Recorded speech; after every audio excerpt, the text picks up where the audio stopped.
Salut tout le monde, j'espère que vous allez bien. On va clôturer le chapitre de métabolisme des glucides en étudiant le glycogène. Alors le glycogène c'est quoi? C'est un glucide complexe, un polymère ramifié du glucose. C'est la forme de réserve du glucose, c'est-à-dire c'est la forme de stockage.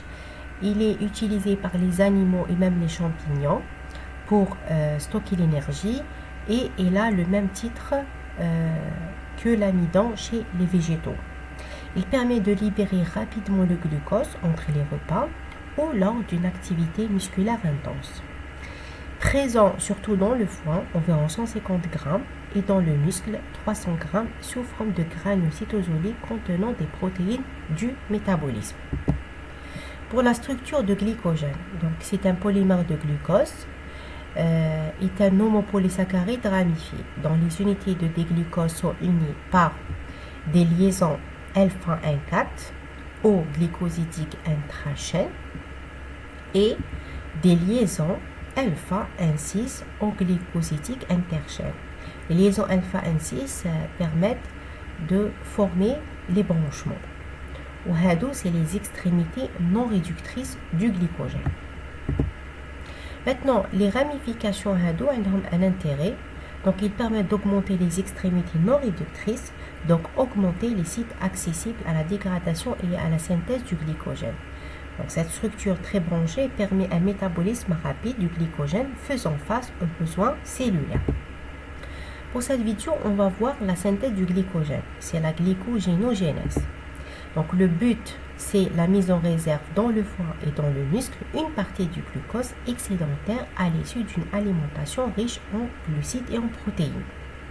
L'intérêt de stockage du glucose sous forme de glycogène. Premièrement, permettre la régulation de la glycémie. Après un repas, ce sont environ 120 g de glucides, principalement le glucose, qui sont déversés dans le sang. Du coup, cette quantité, elle dépasse les besoins immédiats de l'organisme. Le foie et les muscles, qu'est-ce qu'ils vont faire? Ils vont stocker 80% sous forme de glycogène, d'où une meilleure adaptation de l'offre du glucose à la demande de l'organisme. Le deuxième intérêt, c'est le phénomène d'osmose. Alors, il faut savoir que la pression osmotique de N molécules de glucose, elle est supérieure à la pression osmotique d'une seule molécule de glycogène à N résidus de glucose. Donc, si la cellule, elle stocke plusieurs molécules de glucose, la cellule, elle va devenir fortement osmotique et va solliciter une entrée d'eau. Par contre, si elle stocke le glycogène, il n'y a pas l'entrée d'eau, c'est-à-dire le phénomène d'osmose. Le troisième intérêt, c'est le gradient de concentration. Le glycogène, c'est une forme insoluble, ne répondant pas donc au gradient de concentration et ne sera pas capté par le milieu extracellulaire. Aussi, un intérêt, la stabilité à l'oxydation. Alors, le glycogène, il est plus stable et moins oxydable que le glucose. Et le dernier intérêt, c'est le fort rendement énergétique. Le glycogène, c'est une forme très performante de stockage du glucose. Maintenant, on va voir les réactions enzymatiques de la glycogénogénèse. Alors, on a la molécule de glucose. La première réaction, c'est sa phosphorylation. Donc, en glucose 6-phosphate, bien sûr, par la glucokinase et l'exokinase. Alors, la réaction n'est pas propre à la glycogénèse parce qu'on l'a vu déjà dans la glycolyse, elle a des pentosphosphate. Alors, c'est une réaction qui permet l'entrée du glucose en métabolisme. Et son intérêt, c'est piéger le glucose dans la cellule. Parce que le glucose qui porte un phosphate, donc chargé négativement, il ne peut pas traverser la membrane plasmique. À l'inverse de la molécule de glucose qui peut traverser la membrane. La deuxième réaction, c'est une isomérisation, c'est-à-dire le glucose 6-phosphate. Il se transforme en glucose 1-phosphate par la phosphoglucomutase, c'est-à-dire le phosphate qui est fixé sur le carbone 6, il devient fixé sur le carbone 1. La troisième réaction, c'est l'activation du glucose sous forme de l'UDP. UDP glucose, c'est uridine diphosphate. Alors, le glucose 1-phosphate, il va réagir avec l'UTP, c'est uridine triphosphate, pour donner l'UDP glucose et 2PI. L'enzyme c'est UDP glucose pyriphosphorylase.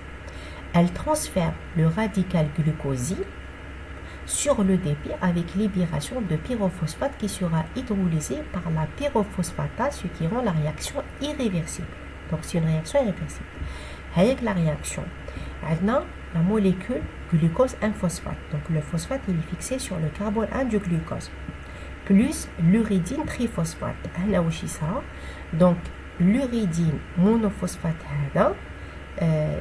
il se lie au glucose 1-phosphate pour donner UDP, c'est-à-dire uridine diphosphate glucose plus 2PI. Alors, il faut savoir que l'UDP glucose, c'est la forme activée du glucose. Elle est utile pour la synthèse du glycogène. C'est le donneur du résidu glucose. Si on n'a pas cette forme, on ne peut pas synthétiser le glycogène. Par la suite, on va synthétiser le primer pour initier la synthèse du glycogène.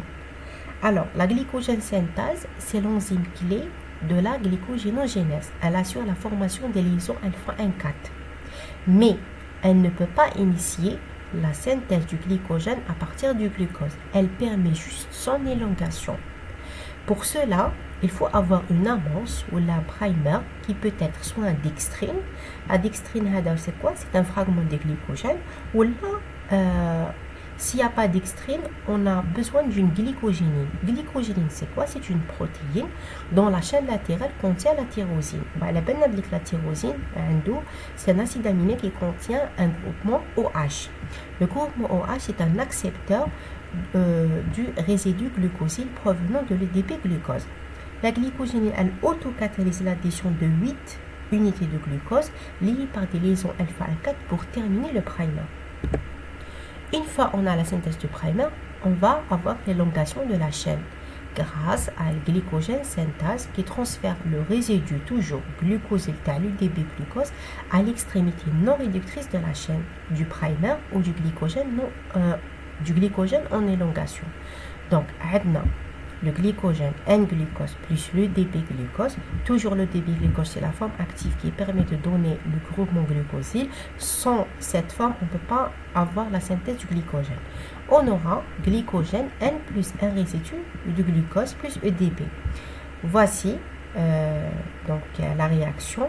On a l'UDP glucose plus glycogène N résidu. Donc toujours, c'est le groupement glucosyle de l'UDP glucose, il fixe ça sur le glycogène, bien sûr au niveau de l'extrémité non réductrice. L'UDP est converti en UTP par un nucléoside phosphate kinase en présence d'ATP. Donc l'ATP, il permet de produire l'UTP. Donc régénérer le TP pour activer d'autres molécules de glucose qui rentrent dans la synthèse du glycogène. Remarque, la glycogène synthèse est étroitement liée à la glycogénine. Elle n'est catalytiquement efficace que lorsqu'elles sont liées. Donc l'élongation s'arrête lorsque la glycogène synthèse n'est plus en contact avec la glycogénine. Une fois on a la synthèse de la chaîne linéaire de glycogène dont les unités de glucose sont liées par des liaisons alpha-1,4, on a oublié que le glycogène c'est une forme ramifiée, donc on a besoin des branchements. La mise en place des branchements, donc elle est assurée par une enzyme branchante. À tous les 8 résidus du glucose sur la chaîne linéaire synthétisés par la glycogène synthèse se forme une branche donnant au glycogène une structure ramifiée, ce qui augmente la solubilité du glycogène et le nombre d'extrémités non réductrices. L'extrémité non réductrice, c'est les sites d'action de la glycogène phosphorylase et synthèse, ce qui augmente la vitesse de synthèse ou la dégradation du glycogène. Les ramifications sont assurées par l'enzyme branchante, on l'a dit. Qu'est-ce qu'elle fait l'enzyme branchante? Elle prélève un oligoside de 5 à 8 résidus du glucose de l'extrémité non réductrice de la chaîne en élongation et l'attache sur un résidu glucosyle de la chaîne principale par une liaison alpha-1. Je n'explique pas le schéma. Maintenant, la structure du glycogène. Donc les unités la chaîne principale, dans les unités de déglucose sont liées par des liaisons alpha-1,4. Ou la chaîne, elle est liée à la chaîne principale par liaison alpha N6. Donc l'enzyme branchante, qu'est-ce qu'elle fait? Elle augmente le nombre de ramifications. Elle va prélever un oligoside d'une chaîne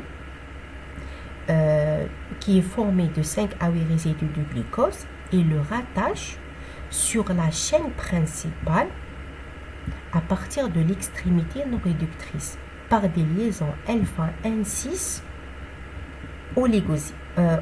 glycosidiques. Donc, ce qui nous donne une autre ramification. Donc, remarque, l'addition d'une molécule de glucose à la molécule de glycogène consomme 2 molécules d'ATP. Donc, les 2 molécules d'ATP. La première molécule d'ATP, elle est consommée pour phosphoryler le glucose en glucose 6-phosphate. La deuxième molécule d'ATP, elle rentre dans la régénération de l'UTP. Maintenant, on va voir la régulation de la glycogénogénèse. L'activité de la glycogène synthèse est soumise à double contrôle. Le premier contrôle, c'est la contrôle par modification covalente, c'est-à-dire phosphorylation, déphosphorylation. Le deuxième contrôle, c'est le contrôle allostérique. Il faut savoir que la glycogène synthèse coexiste sous deux formes. La forme alpha, non phosphorylée active, la forme bêta, phosphorylée inactive. Pour le contrôle par modification covalente, les hormones qui régulent l'enzyme, le glucagon, l'adrénaline et l'insuline. C'est 3 hormones. L'insuline, c'est une hormone, elle stimule l'entrée du glucose dans la cellule. Du coup, elle stimule la phosphatase. La phosphatase, elle arrache un phosphate. C'est-à-dire le phosphate à la glycogène synthèse qu'elle va devenir active. Parce qu'on a un problème glycogène synthèse phosphorylée inactive, non phosphorylée active. Donc, elle va stimuler la glycogénogénèse. A l'inverse, le glucagon et l'adrénaline, qui sont des hormones hyperglycinantes, donc vont stimuler la protéine kinase A qui vont phosphoryler glycogène synthèse et qui va devenir inactive, c'est-à-dire vont inhiber la glycogénogénèse. Pour ce qui concerne le contrôle allostérique, dans les muscles, le glucose 6-phosphate est activateur. Il se lie à la forme bêta en état tendu peu actif, favorisant l'état relâché actif. Ainsi, en période postprandiale, l'offre en glucose à la cellule accélère la glycogénogénèse. Voilà, j'ai terminé pour cette vidéo pour ce qui concerne la glycogénogénèse. La prochaine vidéo, on va voir la glycogénolyse.